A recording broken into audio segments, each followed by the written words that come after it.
Hello, and welcome to Lecture 10, if you will, Chapter 1, Introduction. System dynamics is the field that studies dynamic systems, and dynamic systems are those that change. But on a long enough time scale, it's hard to find systems that don't change. If we are to be a bit more modest in our definition, although modest we are not, we can conclude dynamic systems are those that change significantly on interesting timescales. However, there is a further qualification in order. Since a common thread runs through the entire field, that of mathematical representation, every dynamic system studied has or could have a mathematical representation. Mathematical representations are here understood broadly, encompassing equations and also graphical depictions with implicit mathematical relations. With this in mind, we arrive at our final definition. A dynamic system is one that changes significantly on interesting timescales and can be represented mathematically. This is actually quite broad. For instance, conceivably, we could derive a mathematical model for the number of poodles barking in France, or the sum of the diameters of all human eyes. With the relatively intuitive graphical forms of dynamic system representation described below in just a moment, one might wonder why more explicitly mathematical representations are required at all. The answer is that while the design of dynamic systems is aided by such graphical representations, thorough mathematical analysis is indispensable for good design. With such analysis, we can predict, for instance, the maximum acceleration a person in a vehicle would experience under certain operating conditions. Dynamic system mathematical models will frequently include the following types of variables, which will be described in more detail later in this chapter. Time. An independent time variable, often given the symbol t. Parameters. Parameters are variables usually considered constant that describe the system's physical quantities, for example, mass, length, electrical capacitance, thermal resistance, etc. Input variables. Input variables represent generally variable quantities independent of the system. For example, external force, voltage source, pump pressure, etc. These are usually given variants of the symbol U. Output variables. Output variables are dependent variables that represent quantities of interest. For example, velocity of a vehicle, voltage across certain terminals, number of poodles barking, etc. These are usually given variants of the symbol Y. And state variables. State variables are a minimal, but not unique, set of dependent variables that represent the internal status or state of the system. For example, force through a spring, velocity of a mass, voltage of a capacitor, current through an inductor, etc. These are usually given variants of the symbol X. So we have U for input, Y for output, and X for state variables. We here give an overview of some of the most important system representations, all of which are described in detail later in the text. It helps to get a lay of the land before we go exploring. We begin with graphical representations. Several types of graphical representations can be useful. We begin with the venerable diagram or schematic, which should include all important elements of the system, such as those shown in Figure 1.1. And here we are.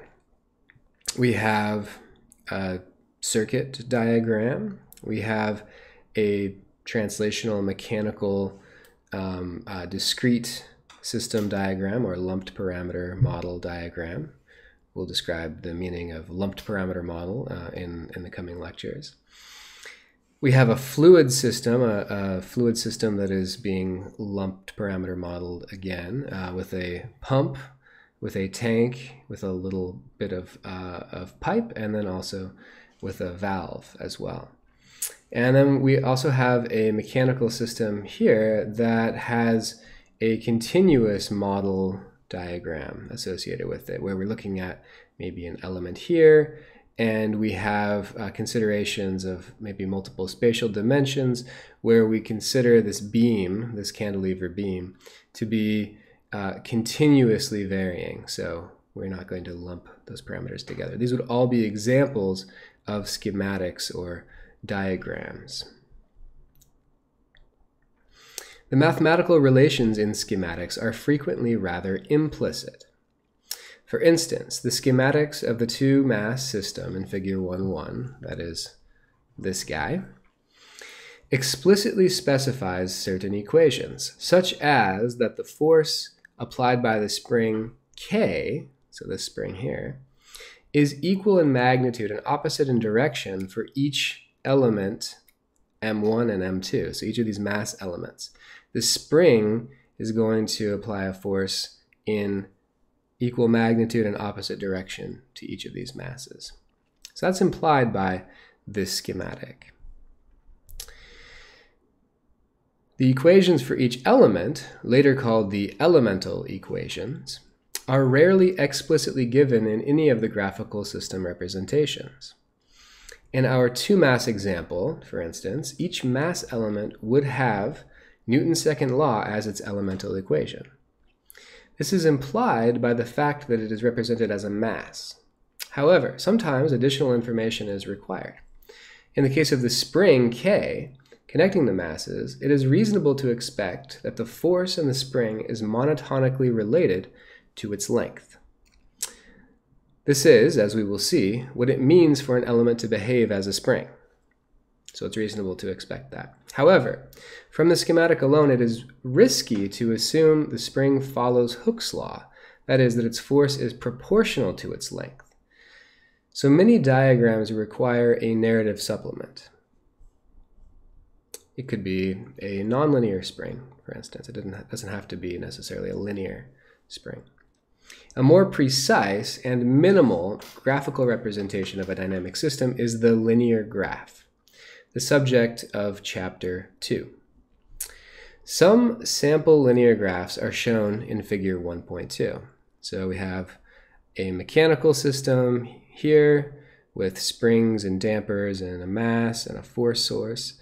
We have an electromechanical system here where we have an electrical side, we have a transducer, we have a rotational mechanical side, and we also have a fluid system here as well. So we have a flow source, resistances, fluid capacitances, inertance, etc. So these are three different examples of linear graph representations, which will be introduced in detail in Chapter 2.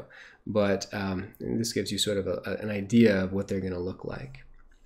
Linear graphs are more precise than schematics in that they explicitly connect elements by using graph edges, so these lines are called edges, at graph nodes. So these magenta dots are nodes. Explicit here are the structural relations among elements, which can be transcribed into equations. For instance, the electronic subsystem of the middle linear graph, so this guy here, above tells us, a la Kirchhoff's voltage law, that the voltage across each of the elements sum to 0. So if we look at this loop here, we can say that if we were to start at this node and we were to follow it around, we'd say that Vs minus, because we're going against the direction of this arrow, this is the sine arrow, minus V1 minus Vr equals 0. That would be Kirchhoff's voltage law. All the voltage around a loop must sum to 0. Similarly, a la Kirchhoff's current law, the currents through each of the elements at the node connecting elements R and 1 sum to 0. So at this node here, all of the currents going into this node minus all the current leaving the node has to sum to 0. So IR minus I1 equals 0. We generalize these relations for linear graphs in lecture 2.3. So something to look forward to. Once again, the elemental equations are implicit. So we didn't explicitly write out what the elemental equations are for the resistor, which would of course be Ohm's law, and Newton's second law for the mass. For the dampers, we would have a relationship between the force and the velocity across them. So once again, we aren't explicitly writing out the mathematical relations that characterize the elements. The final type of graphical system representation we consider extensively in this text is the block diagram, a couple examples of which are shown in figure 1.3 here. We have blocks G and H. We have variables y1 going into and out of these elements, y1, y2, and y3. So y1 goes into G, y2 comes out, y2 goes into H, and y3 comes out. I used y for all of these. I couldn't use u for in and y for out because this one is an output of G and an input of H. So we're stuck with reusing symbols here. Block diagrams are more high level than schematics and linear graphs, and usually show the interconnection of multiple dynamic systems. In figure 1.3, the systems represented by blocks G and H are concatenated such that the output of G is the input of H. The contents of the blocks are systems usually interpreted in an explicitly mathematical form that will be introduced in a moment, called the transfer function, that relates the input and output variables. In our example, G maps y1 to y2. So G maps y1 to y2. H maps y2 to y3. And then over here on this right-hand side block diagram, we have T mapping y6 to y7. We'll expand on what those maps are a little bit later on, but suffice it to say that the block maps the input to the output. The lines and arrows carry variables, yi in our case, among the systems. In addition to system blocks, sometimes summing junctions, as shown on the right of figure 1.3, sum two variables. So right here we have a summing junction. In our example, we have y6 coming out of the summing junction, so it must be equal to the sum of what goes in. So y4 plus y5. And that's what we have here algebraically. Okay. Time domain differential equations. So we've done the three graphical relationships now. Now we're moving on to the more explicit mathematical ones. Now we begin to make explicit all the mathematics implied in the graphical representations above. We have already seen how algebraic relationships are implied by the interconnection of elements in schematics, linear graphs, and block diagrams. The elemental equations implicit in schematics and linear graphs can also be algebraic, but usually some in every system are differential equations. For example, the elemental equation for a mass element m is Newton's second law, which in one dimension and with applied force F and coordinate x is F equals m, and we're all familiar with saying a, right? The acceleration, which if we have a position coordinate x, the second time derivative of it would be the acceleration. So F equals ma. The time derivative here makes this a differential equation. When combined with algebraic and other differential equations in the system of equations remains differential. So a system is described by a system of algebraic and differential equations. There are two common ways to represent this system. The first is as a single differential equation of order n, which is the result of combining all the algebraic and differential equations into a single scalar equation. The result, when the system is ordinary, linear, and time invariant, we're going to explore all those qualifiers later in the text, is what we call the input-output differential equation, or input-output, or IO-ODE, that relates input variable u of t and output variable y of t. So what we have here are time derivatives of y of order n minus 1, all the way down to order 0, or no time derivative at all, of y on the left-hand side of the equation with coefficients a. Equals, on the right-hand side of the equation, we have time derivatives of u, the input. So a differential equation, an input-output ODE, always takes this form, where a and b are constants defined in terms of the system's parameters. So the mass, the spring constants, the resistance, the inductance, etc. The IO-ODE representation is convenient because for many common system orders n and inputs u, the analytic solution for y of t is known, or at least a methodical process for deriving the solution is known. Chapters 5 and 6 make extensive use of the IO-ODE representation and show multiple solution techniques. The other common representation of the system of equations is the state equation, a system of first-order ODEs in dependent variables xi of t collected into a state vector x of t, and multiple input variables uj of t collected into the input vector u, such that the time derivative of the state vector is equal to some function, some vector function of the state vector, the input vector, and time, where f is a vector valued function that also depends on the system parameters. So the mass, the spring constants, the inductance, the thermal resistance if we're doing a thermal system, etc. This equation can be linear or nonlinear.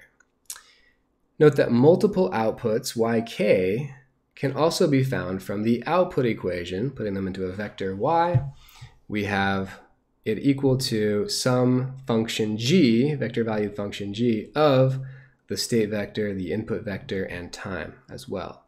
So once again, g is going to depend on those system parameters. 1.2b is actually an algebraic equation. 1.2a is a differential equation, or a system of first-order differential equations.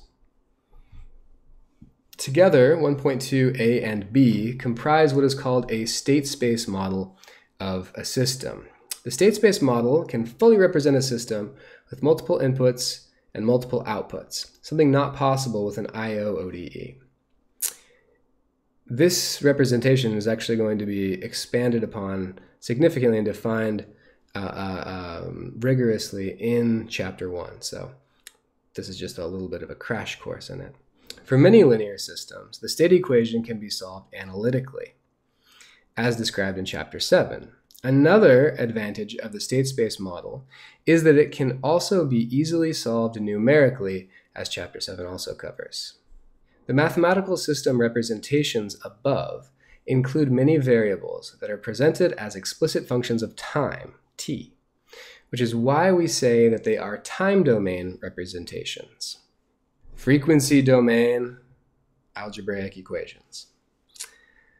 The remaining system representations are in what is called the frequency domain, which encompasses those that involve functions of not time, but either angular frequency omega or Laplace transform variable s.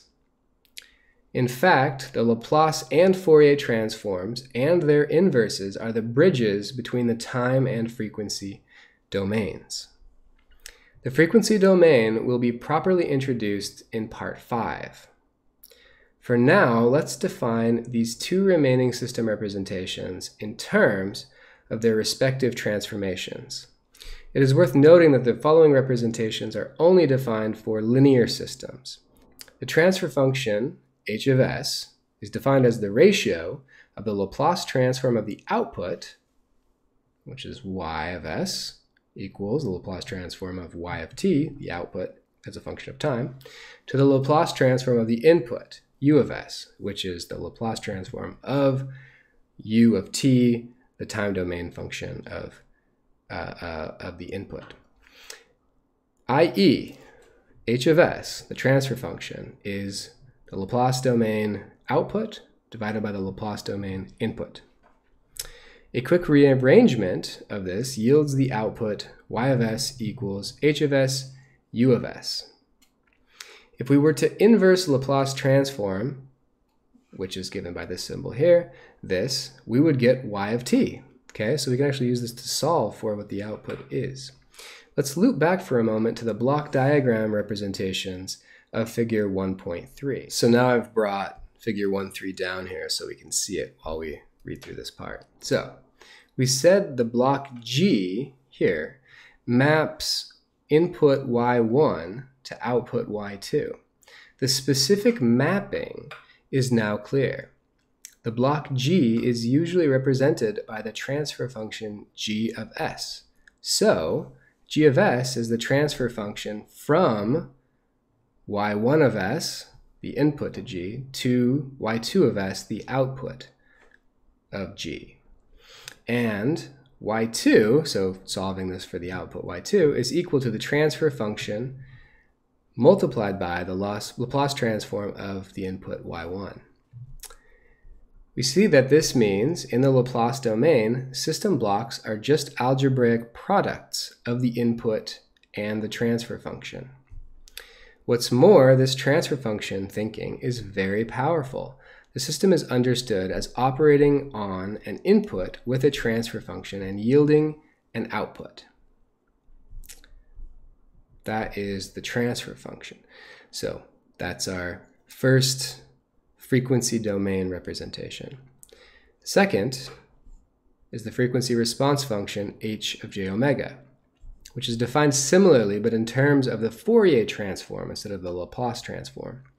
The Fourier transform f is introduced gently in chapter 11. So we assume that you've seen the Laplace transform before, but the Fourier transform is probably not as familiar to you. So we will introduce that thoroughly in chapter 11. But for now, just think of it as similar to the Laplace transform, because it is. In fact, it is just a special case of the Laplace transform. The frequency response function, h of j omega, is defined as the ratio of the Fourier transform of the output, y of omega, to the Fourier transform of the input, u of omega. In other words, the frequency response function h of j omega is equal to the ratio of the Fourier transform of the output to the Fourier transform of the input, or output over input. Once again, output over input. A quick rearrangement yields the output itself, so solving for the output y, we get equation 1.7. If we were to inverse Fourier transform this, we would get y of t. So again, it can be used to solve for the time response. Here we can gain the insight that the frequency response function, like the transfer function, relates the input and output. The difference is that the frequency response function is explicitly dependent on the angular frequency omega. We will see that for a sinusoidal input at frequency omega, h of j omega returns a sinusoid at the same frequency with only the amplitude and phase altered. Okay, so you put in a sinusoid, you get out a sinusoid at the same frequency with just a different amplitude and a different phase. And those alterations to the amplitude and phase are actually functions of the frequency response function. So it really describes how a sinusoid transforms from input to output in a system. And this is sort of paradigmatic of frequency domain thinking. This will be one of the key insights that will allow us to understand the performance of a system in terms of its frequency response function. So that's rounded out our different representations. Summarizing then, we've considered the three most important graphical, the schematic, the linear graph, and the block diagram, and four most important explicitly mathematical, being the input-output ordinary differential equation, the state space model, those are the two time domain ones, and the transfer function and the frequency response function, those being the two frequency domain representations. Dynamic system representations. So we've seen three graphical and four explicitly mathematical dynamic system representations. Most of system dynamics is the study of such representations, their construction, characteristics, and performance. If you're overwhelmed at this point, keep in mind that this is a high-level view of the entirety of system dynamics, okay? So it's a big topic. Many of these representations can straightforwardly be converted into any other. The representations and their conversion pathways are sketched in Figure 1.4. Use this as a map as we explore the rich landscape of system dynamics. So let's take a look at this for a moment. We've got up here the schematic, the linear graph, and the block diagram, the three graphical representations that we covered. We have here the two time domain representations we covered, the state-space model and the input-output differential equation. And down here we have the transfer function and the frequency response function, the two frequency domain representations we covered. Now, what I'm saying is most of system dynamics is the construction of these, the analysis of these, discussion of the performance of these different representations. And even though we might not have a deep understanding of any of them yet, we see that they're really not too far beyond our grasp, even at this point. We've probably worked with schematics before. We may have even seen block diagrams before. We've certainly worked with input-output differential equations before in our differential equations course. And we may have even worked with state space models, not knowing that that's what they were called, when we worked with systems of linear first-order differential equations. So we've probably seen some of these, and others of them we're going to learn in detail in the course. So you know, don't lose heart at this point. There's a lot here, but we're also going to go into the details of virtually all of them. So the other thing that's shown here are the different ways to change representation. So how to go from a schematic to a linear graph, how to go from a linear graph to a state space model, how to go from a state space model to a transfer function, linear graph to a transfer function, block diagram, a state space model, etc. All these different pathways are kind of sketched out here. And the ones in green are the ones we're going to focus on in this course. In some other courses, we might encounter some of these other bridges among these different representations. So we'll be working on how to sort of traverse this our way, but there are other ways to go among these different representations. So that's all I've got for you today. Have a good one.